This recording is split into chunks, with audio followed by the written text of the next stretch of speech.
cult teaching nga ba, bulaan, or false teacher nga ba ang mga ngaral na ito? Pakinggan natin. Sinugo si Jesus para ituwid ang liko. Itama ang mali, liwanagan ang madilim. Merong object, may subject ang mga katuroan ni Jesus. Usually, it is a reaction to a false teaching that was prevalent and ruling over the lives of the people.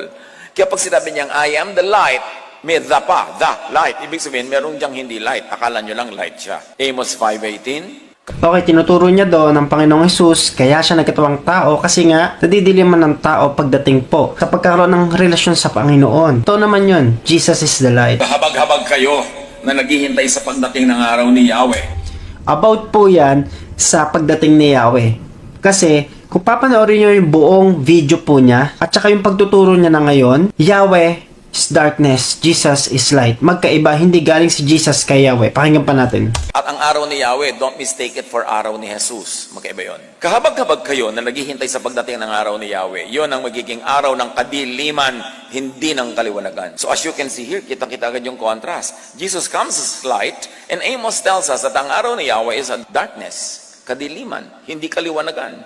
Zephaniah 1:14-15, malapit na ang araw ni Yahweh. Ito po yung papakinggan nating mabuti. Napaka-influence po ng taong yan. Ano mang sabihin po niya,